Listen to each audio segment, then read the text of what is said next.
I know there's this one school of thought of, okay, I'm gonna go homeschooling, and you just mentioned entrepreneurial skills, tapping into the photography and other things like that. And I know we talked offline about this idea of like, hey, well, what about the basic stuff, like the basic skills, like that needs to be taught as well. I, I I'd love to give you the floor to just have you talk about how important that is, and where people sometimes go wrong with it. Yes, basic skills. I mean, I have a lot of passions and a lot of things that I love to do and things that I've gotten good at over the years, but reading, writing, and arithmetic, just the basic, like we're talking kindergarten through third grade, those skills, homeschool parents who start to homeschool, they're like, oh, my kid's in kindergarten, I'm going to homeschool now. And they're like, okay, buy the curriculum, do this, that, and the other. And they find themselves like even 1 year later or 2, 3 years later, and their penmanship is terrible. They can't hold their pencil properly, or they're not really reading at a level that maybe you thought they could have. Those things don't necessarily matter to that parent. But I look at that child and I go, they're going to miss out on so much because we're not putting enough emphasis on the basic skills. And really, the basic skills are easy to teach. Like if you buy a language arts curriculum for kindergarten, first grade, like it's super complicated and everything. And yes, there's a lot of components to that, but it's easy to teach a child how to read. Okay. No program, nothing.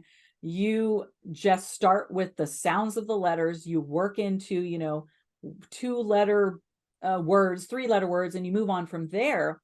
But once a child can, read basic words, start him in with books and get them reading every single day. Any parent can do that. Okay. Even if you start homeschooling in second grade and they're not that good at reading.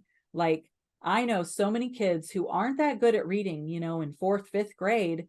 And I can almost guarantee it's because they didn't have enough practice in Mm. the early years on a consistent basis. Like 10, 15 minutes every day, you're there, you're present, and you're working with them.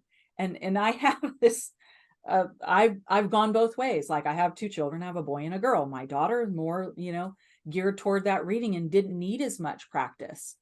And she became a good reader.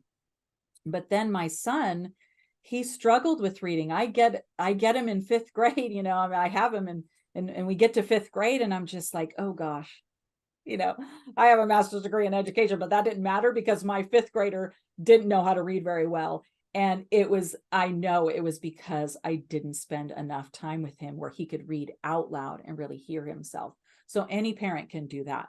And then when it comes to writing, like we need to really be serious, more serious than we are as homeschoolers, about penmanship.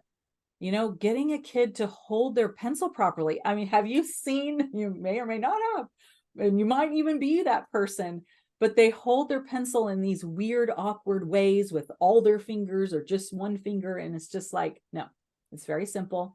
You just hold the pencil, and really stick to that. Like if the second you see them, holding their pencil the wrong way, correct them. And Mm. you can do that. Anybody can do that. That doesn't take a rocket scientist or a master's in education to figure that out. And then the whole idea of letter formation, like we have so many wonky ways of kids. I mean, even in the public school, because I worked in the public school for 6 years. And even there, it's like kids, the teachers, they get to fifth grade and they're just like, yeah, no, this is not working. Okay. Like even in the younger grades in a public school setting, we're not teaching letter formation. Like letters have a beginning point and they have an end point. That's all we have to teach them. Where does it begin? How does it form? And those are simple things that we can teach and reinforce and that are so important because when a child can write properly, then when they get older, they can write quickly Hmm. and they can think clearly. So a child who doesn't have, good penmanship, I think is inhibited in their ability to think clearly and think more advanced topics, Not that that's the end all, but we as homeschoolers should be putting more emphasis on that because it's a simple task that we can be teaching them. And then let me say a word about math. Adding, subtracting, and multiplying, forget the division for now. But those three skills, it doesn't, like most of us, even if we're not that smarter than a fifth grader, we know how to add, and we know how to subtract, and we know how to multiply.